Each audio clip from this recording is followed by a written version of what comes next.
and welcome back to another week with Kingdom Builders Credit Repair TV show on credit and financial tips. Thank you for joining us today. Let's stop for a moment and just go ahead and share this video with a friend so that they can learn about clearing up their credit, their finances, and today's topic, getting their rental history intact. That's what we are talking about today. We did a video last week on part 1, and this is a continuation of part 2 on renting property. So I want to make sure that you set your notifications so that you never ever miss one of our KBCR TV shows that airs every Friday from 12:30 to 1 p.m. Eastern Standard Time.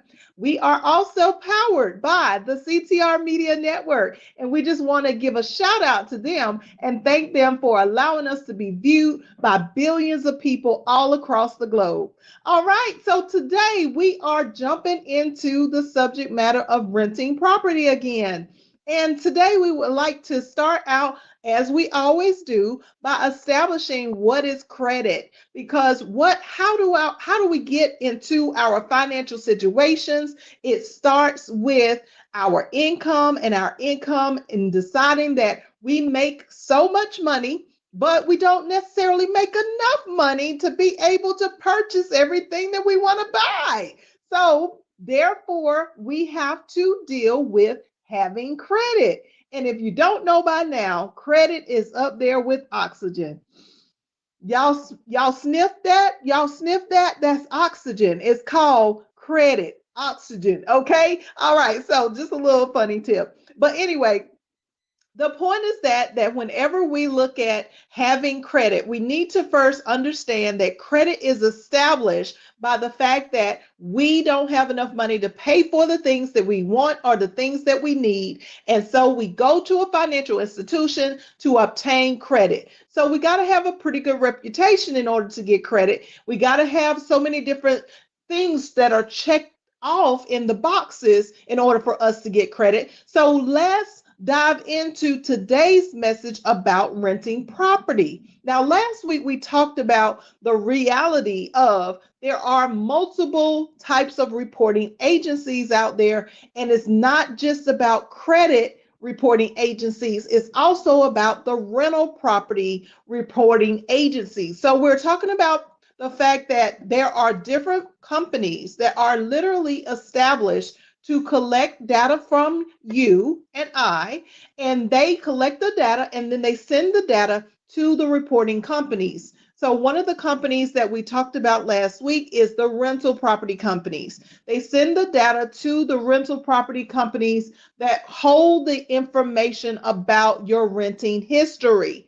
And we want to establish that there are multiple rental property reporting agencies out there. So don't just assume that because you rent from a certain landlord or a rental property management company that everybody's doing a rental property check through the same rental reporting agencies, because that's not how it's done. There are millions upon millions of people who furnish data to different types of reporting companies, and we know now that the rental reporting agencies are by the thousands. Okay, so we talked about last week some of the top name companies like TransUnion, SmartMove. We talked about CoreLogic, Appfolio. We even talked about the fact that LexisNexis, which is not a rental reporting company, they actually provide information to the rental property agencies. So we want to know and understand that, just because a particular reporting agency or a company that collects data receives the information and sends it out to different reporting agencies, it doesn't mean that they aren't cross-referencing information about you. So we want to establish that there are multiple companies that could be doing a rental reporting screen check on you. So when they say that they're going to run your credit check, they ask for your social, they ask for all of the data that is surrounded around you being able to rent a property. We want to establish that It could be any rental reporting agency, not just the ones that I named last week, but in addition, there are thousands of other ones that are out there. So we learned that last week. And to this week, we want to talk about that screening process. That's where we left off last week. We were talking about some of the things that will help us to get approval. So we did discuss that, of course, number one is going to be consistent income. You cannot have lapse in job income or business income if you are a business owner, if you are a employee or independent contractor. There has to be a consistent show of your income for the rental reporting companies to be able to rent to you. That's kind of like, just firsthand right off the top. We all should know that, but I have to emphasize that that is a must. The second thing that we talked about is making sure that you have a good credit score. So making sure that your credit score is somewhere between the range of a 580 to a 680. That's a 100-point difference, and it really will make a difference in the type of property that you're able to rent, because what happens is you will be able to rent a better property with the higher credit score that you have. So we want the average score for renting property to be around a 620. But if you can get it higher, absolutely great. That's what Kingdom Builders Credit Repair is for. So if you have not signed up, make sure that you go ahead and click the link in this description below, and you can get started right away. All right. And then we talked about not just having our income and having our credit done, but making sure that we have all of these boxes checked off to make sure that we're in position to be able to rent the property, right? We were discussing like having attitudes, and we were talking about, just different things that they look for. So what I'm doing today is just picking up from where we left off with that information. We had the discussion about your phone number being right, your email being right, and of course, making sure that all of your legal documentation is correct. So I'm going to start from there. When we look at renting property, do we have our actual Social Security card in the correct name and a driver's license in the correct address of where we say that we live according to our credit reports? Okay, so let's just start with that right there. When we looked at the income and the credit, we looked at the phone number and the email, but really important key points are making sure that you have your Social Security number card under the right name. So this is really a big problem that we see all the time when it comes to credit, and that is with our clients, especially those who have been married, divorced, that are single again, or whatever the scenario is, maybe a junior, senior, first, second, or third. We have issues with the last name, the middle name, and the first name. So when it comes to making sure that when you go to a rental property that you have the right legal documentation, your Social Security card must show the name that is going to show with the credit bureaus. If there is not a match, there could be a red flag on the rental reporting company's screening test to say that, hey, maybe you're doing some funny business and maybe you're a scam artist and they don't want you there. That in itself can be the deciding factor of whether or not you are able to rent from that particular landlord. Okay. The other thing that we see a lot of, and let me just go back to this Social Security card with the right name. Ladies, keep it simple. If you are thinking about getting married, drop the hyphenation and just go with his last name.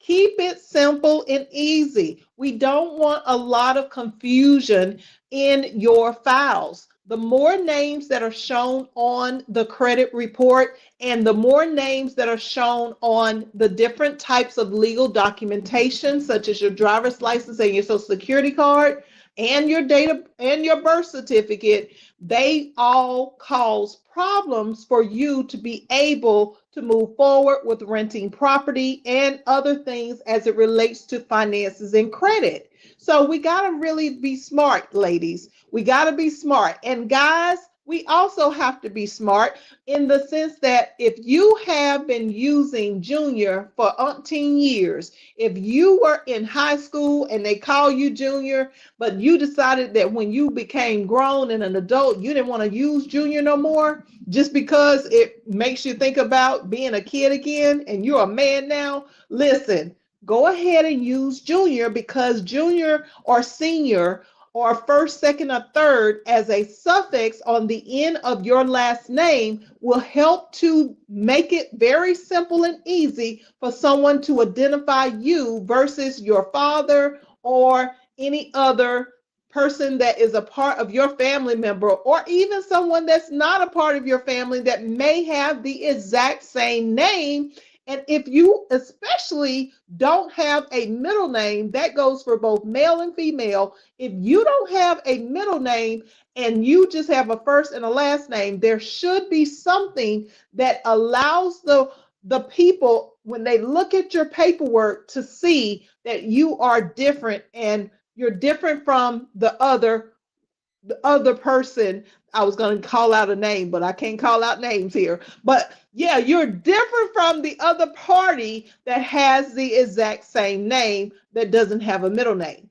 So there are components of our names that we tend to not understand, that the more names that we show, especially for both male and female, the more names that we show, the more complicated the reports get. And so the screening process for us to get approved for rental history is usually a thumbs down, because we don't know, as a rental property landlord or manager or corporation, whether or not you are who you say you are. All right. So that's the thing that we want to make sure: your social security card and especially your birth certificate, that is present when you are getting ready to go to rent out the property. All right. The other thing that we want to look at is the driver's license. Now, this is the other thing that becomes a problem for us every time we look at a credit report. Now, even though we're talking about today the rental report, we are still saying that this information needs to be accurate. It needs to be correct.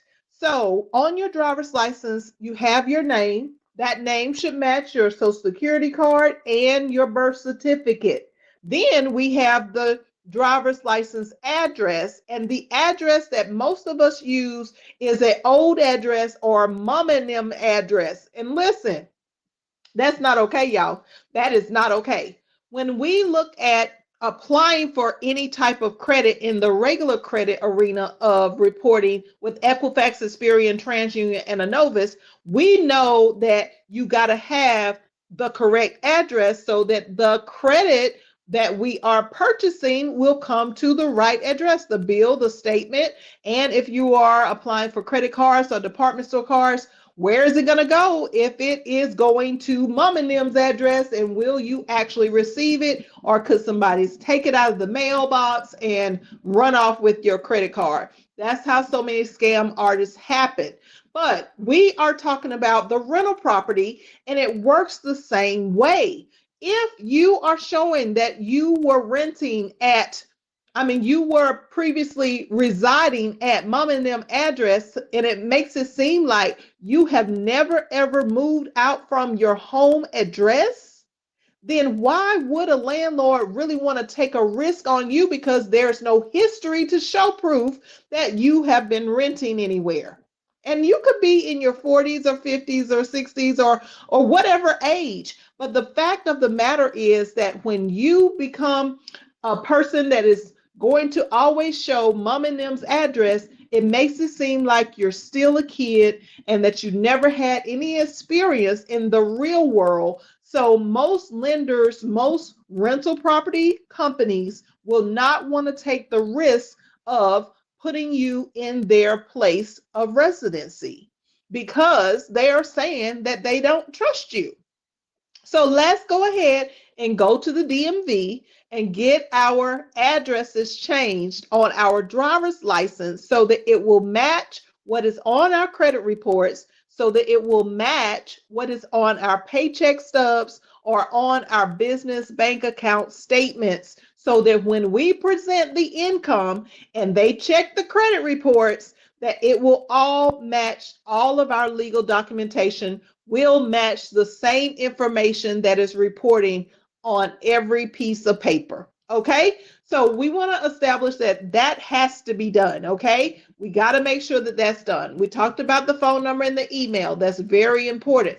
Now we're going to go into some of the other things that they look at. Now, when you go into a rental property to rent property, you want to make sure that you look good. Like, you ain't got to be like $1 million, look like $1 million per se, but you want to look clean and you want to look put together. You don't want to go in there, and just say, okay, well, I just got off from work and I'm a painter and I got paint all over my body.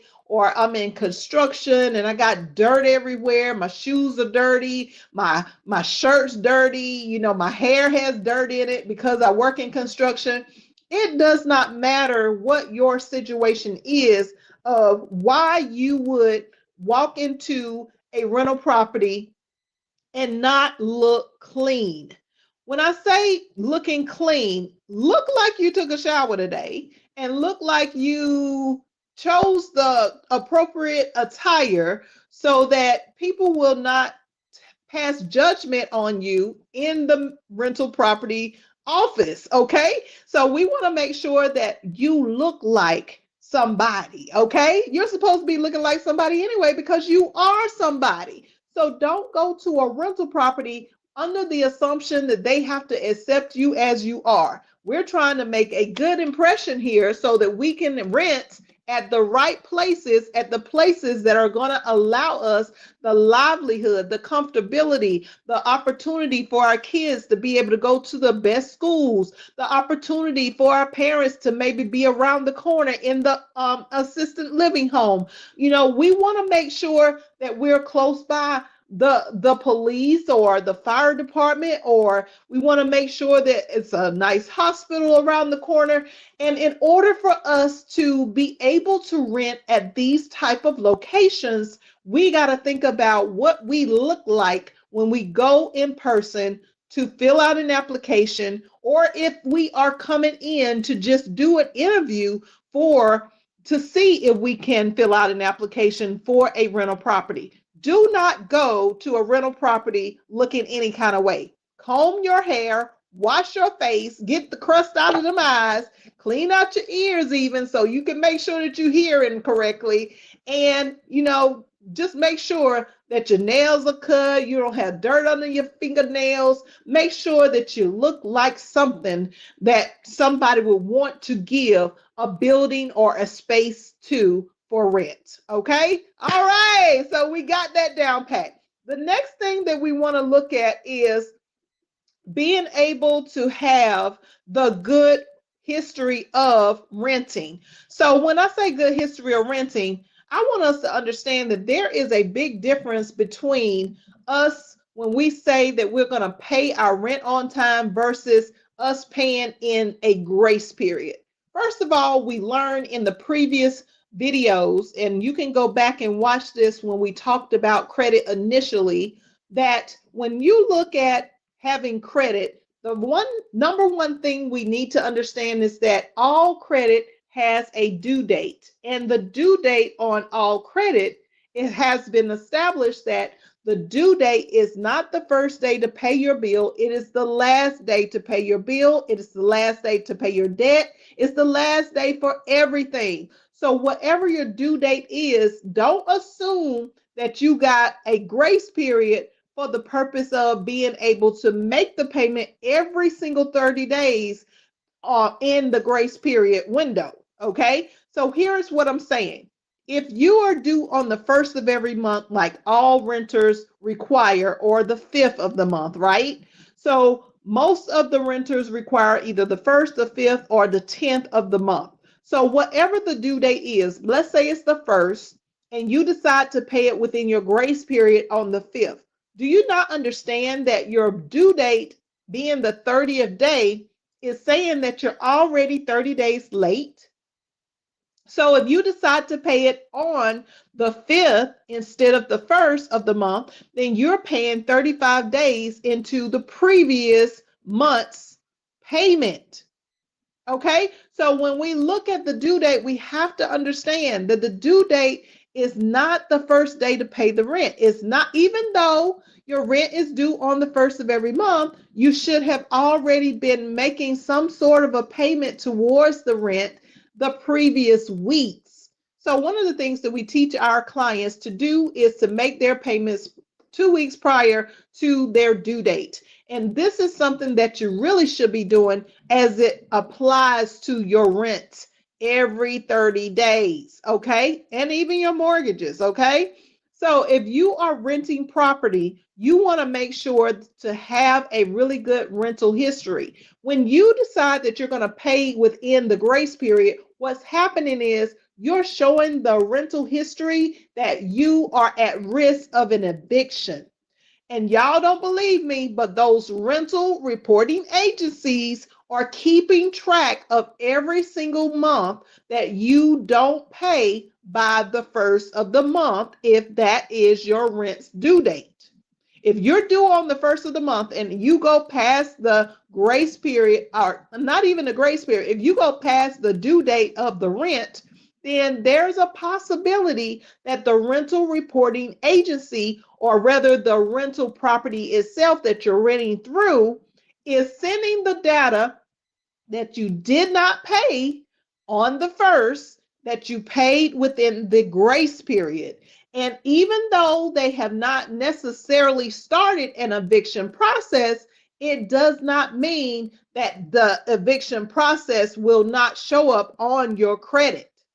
So I've seen so many millions of times where we looked at a rental history and the rental history shows that the person, even though they paid within the grace period, they still show that they were up for eviction.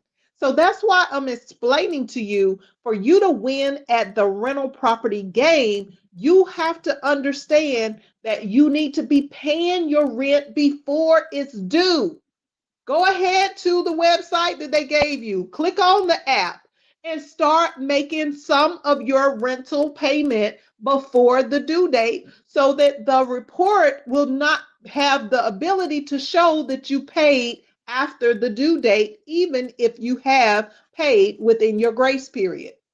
That's right. So the reason why a lot of us get into trouble with renting property is because we don't understand that the game is that you need to have that rent in before the date that is due. Do not wait until your grace period. Get in a routine right now to start paying your rent 2 weeks early, a week early, or something within the vicinity of 30 days prior to the date that is due, so that by the time the due date rolls around, all of your money has been submitted to the rental property company. Whoever your landlord is, whomever your rental property manager is, make sure that they have their money before the date that the rent is due. And if you can start doing that, then you will eliminate all of the negative reporting information that is recorded with the reporting companies of rental properties. You will eliminate the fact that they are trying to make it seem like that you are in the process of being evicted when you're actually not. So that's something that is very significant for us to understand. And then I talked a little bit last week about the criminal history. When you are renting a property, one of the things that you need to understand is there will be a background check. Now, different rental property companies, different screening tests are going to require the background check to be done through different resources. So there are millions of companies that do background checks. Some of them do background checks for sex offenders. Some of them do background checks for criminal records. Some of them do background checks to see if you had a felony. It depends on what it is that that rental property decides that is important to them for the people who will live at their location. So I want you guys to really begin to stop and think about, do I have anything in my as a criminal record in my files? Is there something that needs to be expunged, taken off of my criminal records? Is there anything that shows that I'm a sex offender, or is there anything that shows that there's a problem with sex offenders that it relates to my name?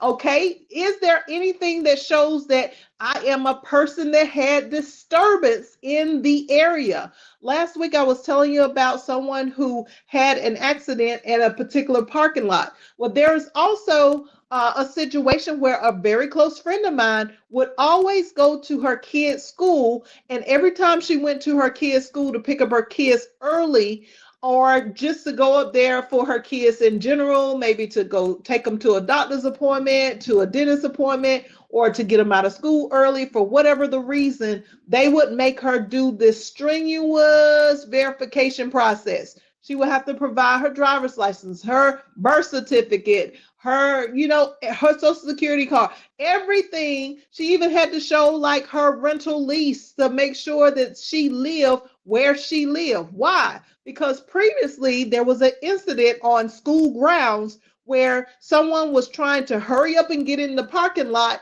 and they took her parking space, and they got out, she got out, and the person who took the parking space got out of the car, and they started arguing. And they started arguing on school grounds, and someone called the police, and the police reported that this was a school disturbance with both parties' name. So my friend and the other lady who took the parking space from my friend had a disturbance on school property that was hindering her in her rental history to say that she was a problem with disturbing the peace. So this is why it's so important for us to understand that these games that we are playing every day in our life, that sometimes we think it's cute, maybe we be joking around with our friends and whatever, our family members, but we got to stop and think about, how is this going to affect me on paper down the road as it relates to my finances, as it relates to my credit, and as it relates to my rental history. So we have to decide that, have we been reported that we've been a gun carrier? Have we been carrying concealed weapons? Have we been a problem at any grocery store or any other location publicly? Are there any records on you as a criminal or a felony or any type of issue of disturbing the peace, of causing a problem, of a domestic violence situation, or any other issues that may have the real reason of why people don't want to rent property to you?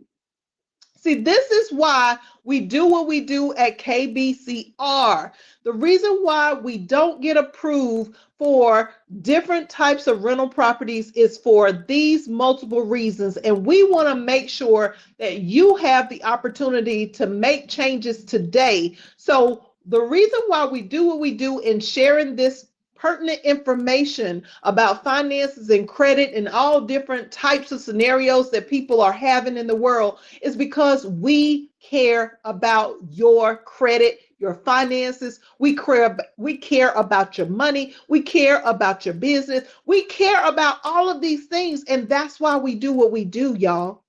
So go ahead today. Stop hesitating and make sure that you give us a call, that you connect or collaborate, you get into this credit program that we offer so that we can go through your rental history, so that we can go through to see what's there and how to dispute it to get it deleted from your rental history. There are so many rental properties that are reporting information that is inaccurate about individuals and about family members. And we just want to make sure that you don't have this issue going forward in your life, because we understand how important it is to make sure that when you rent property, that you are at peace in your beautiful place you call home. Okay? So listen, if you haven't subscribed, make sure that you are subscribed to the YouTube channel. That's Kingdom Builders Credit Repair. And we are powered by the CTR Media Network. Thank you, CTR, for all that you do for all these billions of people who are watching us today. And also, make sure that you share this video with a friend.